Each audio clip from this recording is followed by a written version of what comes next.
I'll have to rest for a water. Yeah.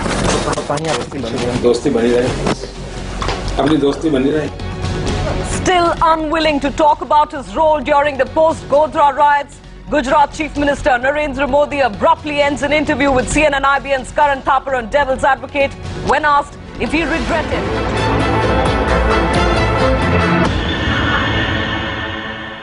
Modi, who was speaking to CNN IBN's Karan Thapar on Devil's Advocate, walked out midway when asked if he regretted the riots of 2002. Here's a look at what happened.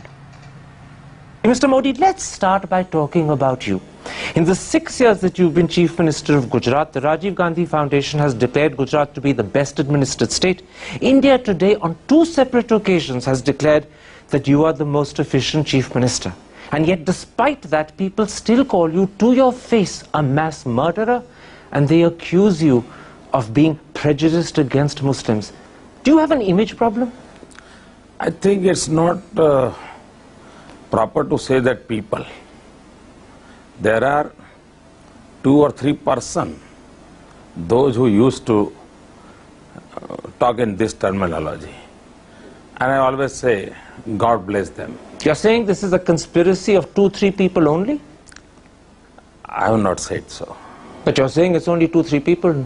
This is what I have information. It's not the people's voice. Can I point out to you that in September 2003, the Supreme Court said they had lost faith in the Gujarat government? In April 2004, the Chief Justice of the Supreme Court in open court said that you were like a modern-day Nero who looks the other side when helpless children and innocent women are burnt. The Supreme Court seems to have a problem with you. Karan, I have a small request. Please go to the Supreme Court judgment. And is there anything in writing? I'll be happy to know everything. It wasn't in writing, you're absolutely right. If it was an observation. It is an observation. If it is in judgment, then I'll be happy to give you the answer. But you mean a criticism in court by the Chief Justice doesn't matter? This is my simple request to you. Please go to the court judgment, find out the sentence which we are quoting, and I will be happy that if the people of the India should know it. Okay. It wasn't just open comment made by the Chief Justice. In August 2004, the Supreme Court reopened over 2,100 cases out of a total of around 4,600, almost 40%. And they did so because they believed justice hadn't happened in Modi's Gujarat. I'll be happy, and I'm happy because of this judgment. Because ultimately the court of law will take the decision. I'll tell you what the problem is. Even 5 years after the Gujarat killings of 2002, the ghost of Godhra still haunts you.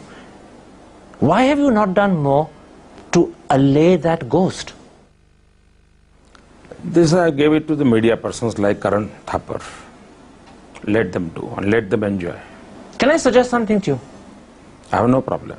Why can't you say that you regret the killings that happened? Why can't you say that maybe the government should have done more to protect the Muslims? What I have to say, I have said at that time, and you can find out my statements. Just say it again.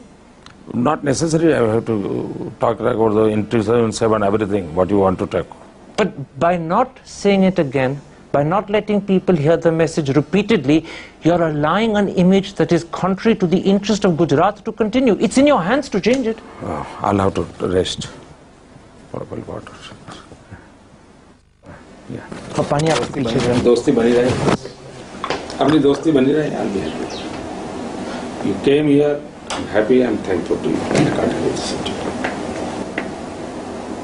It's okay.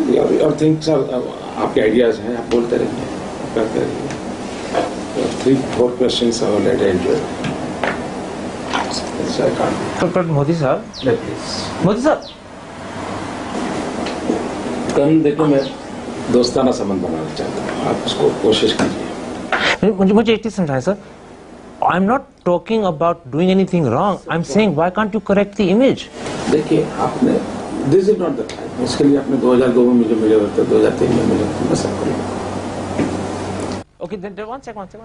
And to talk about that aborted interview, we have Karan Thapar here in the studio. Karan, it's not the first time that Modi has been asked the question. But the fact is, it's a different election this time. There is no perceptible wave. Do you get a sense that because of political compulsions, possibly Modi not wanting to say that he regrets 2002, at the same time, he is possibly looking at an image change here?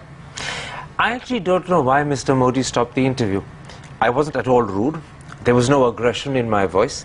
I was asking a question not so much about Godhra, but about the way Modi is perceived and the image problem he has. And it seemed to me this was an opportunity for him to address an issue, to lay to rest a ghost that's been troubling him for 5, if not 6 years. And rather than use that opportunity, he suddenly stopped the interview. And all I can guess, and it is a guess, is that either I touched a sensitive point, a raw nerve, or maybe somewhere along the line, I worried him because he said to himself, maybe this interview is going to get worse and worse and I must anticipate a bigger problem and let's stop it now. I'm not sure which it was, whether he got scared that it would get worse or whether I touched a raw nerve, a sensitive point, but whatever it was, the reaction to me seemed hugely disproportionate to what I'd asked. Right. It could have been an interesting interview. There are many points that you could have possibly covered. The whole image change that Modi appears to be attempting gradually over the few years. The Gujarat development story that he's been talking about at various fora. Absolutely. In fact, when the interview ended, I said to him that my intention was to go on to talk to him about the trouble he was having within his party, the dissent, Keshubhai Patel in particular. I wanted to talk to him not just about his achievements, and they're fairly substantial achievements, we must grant that, but the criticisms his own MLAs make of those achievements so that he could reply to those. And those were things I think he would want to talk about. But for whatever reason, whatever cloud came across the horizon, he ended the interview, and I spent a whole hour trying to persuade him thereafter to go back and be sensible and redo the interview, but he simply would not agree.